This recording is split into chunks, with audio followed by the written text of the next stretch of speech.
పశ్చిమ బెంగాల్లో మెడికో స్టూడెంట్ని దారుణంగా అత్యాచారం చేసినటువంటి ఈ ఘటనకు సంబంధించి మొత్తం నలుగురిని అరెస్ట్ చేశారు. 5వ నిందితుడు పారిపోతుండగా అతన్ని కూడా పట్టుకున్న పరిస్థితి. చెల్లెలే అన్నను పట్టించింది. ఈ బ్రేకింగ్ న్యూస్ చూసే ముందు బిగ్ అప్డేట్ మీకోసం.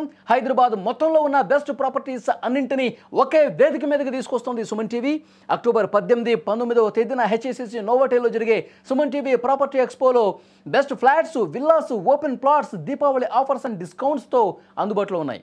మీరు విజిట్ చేసి ప్రతి గంటకి ఒక గోల్డ్ కాయిన్ గెలుచుకునే ఛాన్స్ కూడా ఉంది. ఫ్యామిలీతో రండి, మీ డ్రీమ్ ప్రాపర్టీని సొంతం చేసుకోండి. ఇప్పుడు అసలు బ్రేకింగ్ న్యూస్లోకి వెళదాం. బెంగాల్లో మెడికో అత్యాచార ఘటనలో ఒక ట్విస్ట్ నెలకొంది. పోలీసులు మరొక యువకుడిని ఎవరైతే ఈ అత్యాచారానికి పాల్పడ్డారో అందులో ఇప్పటికే 4గురిని అరెస్ట్ చేశారు. 5వ నిందితుడిని గాలిస్తుండగా ఆ యువకుడు, ఆ నిందితుడు ఎవరైతే ఉన్నారో అతని చెల్లె పోలీసులకు ఇన్ఫర్మేషన్ ఇచ్చింది. వాడు అక్కడ అందాల్ వంతెన ఉంది, ఆ వంతెన కింద దాక్కుని ఉన్నాడు సార్, వాడు అక్కడే ఉన్నాడు, నాకు ఇన్ఫర్మేషన్ ఉంది, మీరు వెంటనే అక్కడికి వెళ్ళి అతన్ని పట్టుకోండి, అతన్ని అరెస్ట్ చేయండి అని చెప్పి ఆ నిందితుడి సోదరే పోలీసులకు ఇన్ఫర్మేషన్ ఇచ్చినటువంటి పరిస్థితి ఉంది. 5వ నిందితుడు సఫీక్ దుర్గాపూర్లోని అందాల్ వంతెన, అక్కడ ఆ దుర్గాపూర్ మెడికల్ స్టూడెంట్ మీదే వీళ్ళు అత్యాచారం చేశారు. ఆ దుర్గాపూర్ దగ్గర ఉన్నటువంటి సఫీక్ ఏదైతే వంతెన ఉందో ఆ వంతెన కింద వాడు దాక్కున్నాడు, మీరు వెళితే గనక వాడు దొరుకుతాడని చెప్పి పోలీసులకి ఇన్ఫర్మేషన్ ఇచ్చింది. వెంటనే పోలీసులు అక్కడికి వెళ్తే అక్కడ నిజంగానే వాడు దాక్కుని ఉన్నాడు. వెంటనే పోలీసులు వాడిని అరెస్ట్ చేసి తీసుకొచ్చినటువంటి పరిస్థితి. పశ్చిమ బెంగాల్లో చాలా దారుణమైనటువంటి ఘటనలు జరుగుతున్నాయండి. గత కొన్ని రోజులుగా చూస్తే అత్యాచారాలు ఎక్కువగా పశ్చిమ బెంగాల్లోనే జరుగుతున్నటువంటి పరిస్థితి. ఇక్కడ పశ్చిమ బెంగాల్లోని దుర్గాపూర్లో ఉన్న మెడికల్ కాలేజీలో అక్కడ హాస్టల్ భవన్ నుంచి తన ఫ్రెండ్తో కలిసి బయటకు వచ్చింది. సాయంత్రం సమయంలో బయటకు వచ్చింది. కొంత నిర్మానుష్య ప్రదేశంగా ఉంది. వీళ్ళిద్దరినీ గమనించినటువంటి కొంతమంది దుర్మార్గులు, దుండగులు ఏం చేశారంటే వెనకాలే వెంబడించి అయితే అక్కడ అడవి ప్రాంతం ఉంది, అంటే చెట్లు పొదలు అన్నీ ఉన్నాయి, ఒక అడవిలాగా ఉంది. వీళ్ళు వెంట పడుతున్నారు, మనల్ని పట్టుకోవడానికి వస్తున్నారనే ఉద్దేశంతో అడవిలోకి పరిగెత్తారండి ఇద్దరు. ఆ అమ్మాయితో పాటు ఉన్నటువంటి ఫ్రెండ్ ఇద్దరు పరిగెడితే ఆ అమ్మాయి ఒక దిక్కు వెళ్ళిపోయింది, వీడు ఇంకో దిక్కు వెళ్ళిపోయాడు. వీడు వెనకాల పడకుండా ఆ 4గురు కూడా ఈ అమ్మాయి వెనకాలే పడ్డారు.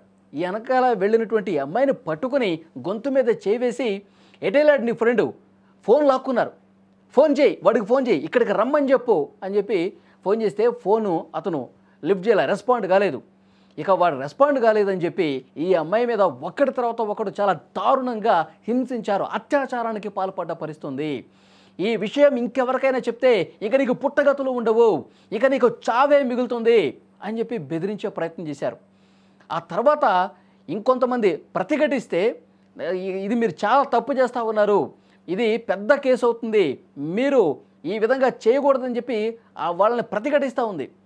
నువ్వు ఇట్లాగే పిచ్చి వేషాలు వేస్తే ఇంకొంతమంది మా ఫ్రెండ్స్ వస్తారు, నీ పని ఈ రాత్రికి అవుటే అని చెప్పి వాళ్ళు బెదిరించి చాలా దుర్మార్గంగా ఒకళ్ళ తర్వాత ఒకళ్ళ ఆ మెడికో స్టూడెంట్ మీద రాత్రి సమయంలో ఆ నిర్మానుష్య ప్రదేశంలో అత్యాచారం చేసి అక్కడే వదిలేసి వెళ్ళిపోయినటువంటి పరిస్థితి.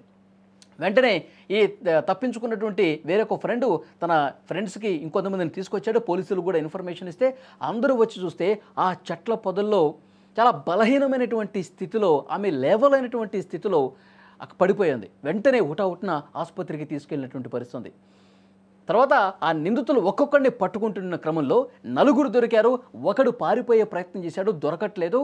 ఆ పారిపోయినటువంటి నిందితుడి సోదరి ఎవరైతే ఉన్నారో ఆమె నేరుగా పోలీసులకు ఇన్ఫర్మేషన్ ఇచ్చింది. వాడు ఆ బ్రిడ్జ్, ఆ వంతెన కిందే దాక్కుని ఉన్నాడు సార్, వాడు నా అన్నైనా కానీ నేను క్షమించే పరిస్థితి లేదు, తప్పు చేసిన వాడు శిక్ష పడాల్సిందని చెప్పి ఒక శివంగిలాగా మారిపోయి సొంత సోదరే అన్నను పట్టించినటువంటి పరిస్థితి. ఎందుకంటే ఒక మహిళ తాలూకా బాధ ఏంటో ఒక మహిళగా ఆ నిందితుడి సోదరికి తెలుసు. ఒక మహిళ ఇంత దారుణమైనటువంటి బాధను భరిస్తూ ఆమె 4గురు ఒకరి తర్వాత ఒకళ్ళు అత్యాచారానికి పాల్పడ్డారంటే ఎంతటి దుర్మార్గమైనటువంటి సైకో మనస్తత్వం కలిగి ఉన్నారు. అలాంటి సైకో మనస్తత్వం నా అన్నకు కూడా ఉందా? నా ఇంట్లో ఉన్నటువంటి అన్న కూడా మహిళను ఇలాంటి దృష్టితో చూస్తాడా? వాడు నిజంగా సైకోతో సమానం, ఒక క్రిమినల్తో సమానం. వాడు ఎట్టి పరిస్థితుల్లో బయట తిరగటానికి వీల్లేదు. వాడు ఆ వంతెన కింద ఉన్నాడు, వాడిని వెంటనే అరెస్ట్ చేయండి సార్ అని చెప్పి పోలీసులకి సొంత సోదరే సమాచారం ఇచ్చినట్టు పరిస్థితుంది. ఆ సోదరిని మెచ్చుకుంటూ ఉన్నారు. తన కుటుంబ సభ్యుడైన తన అన్నైనా సరే తను చేసిన తప్పు చేశాడు కాబట్టి క్షమించకుండా వెంటనే పోలీసులకి ఇన్ఫర్మేషన్ ఇచ్చినందుకు ఆ అమ్మాయిని కూడా అందరూ కూడా మెచ్చుకుంటున్నటువంటి పరిస్థితుంది. అంటే ఎంత దుర్మార్గం చూడండి. పశ్చిమ బెంగాల్లో ఇలాంటి సైకో వెధవలు ఈ మధ్యకాలంలో ఎక్కువైపోతున్నారు. మీ అందరికీ గుర్తుండే ఉంటుంది, కొన్ని రోజుల క్రితం దాదాపు 1 సంవత్సరం అయి ఉంటుంది అనుకుంటా, ఆర్జీ కర్ మెడికల్ కళాశాల దేశవ్యాప్తంగా ఆ కేసు సంచలనమైంది. ఒక మెడికల్ స్టూడెంట్ని సెమినార్ హాల్లో చాలా దారుణంగా సంజయ్ రాయ్ అనేటువంటి ఒక దుర్మార్గుడు అత్యాచారం చేసి చాలా దుర్మార్గంగా మర్మాంగాల నుంచి రక్తం, నోట్లో నుంచి రక్తం, కళ్ళలో నుంచి రక్తం అత్యాచారం చేసి చంపేశాడు. దేశం మొత్తం కూడా అట్టుడికిపోయినటువంటి పరిస్థితుంది. మమతా బెనర్జీ ప్రభుత్వం మీద విపరీతంగా విమర్శలు వచ్చాయి. మెడికోలు అందరూ కూడా దేశవ్యాప్తంగా ఆందోళన చేసిన పరిస్థితుంది. మొన్న ఒక 4 నెలల క్రితం అదే పశ్చిమ బెంగాల్ రాష్ట్రంలో ఒక లా స్టూడెంట్ను కూడా చాలా దారుణంగా అత్యాచారం చేసిన పరిస్థితుంది. ఆ లా కాలేజీలో ఉన్నటువంటి సీనియర్సే దారుణంగా అత్యాచారం చేసిన పరిస్థితుంది. టీఎంసీ కార్యకర్త కూడా అందులో ఉన్నాడు. టీఎంసీ పార్టీలో కీలకంగా వ్యవహరించే ఒక వ్యక్తి కూడా ఆ అత్యాచారంలో భాగస్వామి ఉన్నాడు, ఆ లా స్టూడెంట్ అత్యాచార కేసులో. సో ఈ మధ్యకాలంలో పశ్చిమ బెంగాల్లో విపరీతంగా ఇలాంటి దారుణాలు కనిపిస్తున్నాయి. మమతా బెనర్జీ ప్రభుత్వంలో అసలు మహిళలకు రక్షణ లేదు, భద్రత లేదు, బయటికి రావాలంటేనే భయపడే పరిస్థితులు కనిపిస్తున్నాయి. ఇప్పుడు ఈరోజు జరిగినటువంటి ఈ దుర్గాపూర్ మెడికల్ కళాశాలలో మెడికల్ స్టూడెంట్ మీద ఇంత దుర్మార్గంగా ప్రవర్తించినటువంటి ఘటన.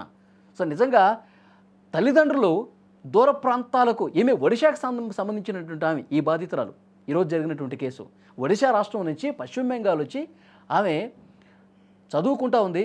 డాక్టర్ అవ్వాలని చెప్పి ఒక ఆశతో, కోరికతో చదువుకుంటుంది. తల్లిదండ్రులు కూడా అదే ఆశతో పంపించారు, మా అమ్మాయిని డాక్టర్గా చూడాలనుకున్నారు. కానీ అక్కడి దుర్మార్గులు ఏం చేస్తున్నారండి? భయం లేదు, ఏముంది, అరెస్ట్ చేస్తే జైలుకి వెళ్తాం, మళ్ళీ వచ్చేస్తాం, ఈ ధీమా, ఈ ధైర్యంతోనే ఇక్కడ క్రైమ్ బాగా పెరిగిపోతుందా?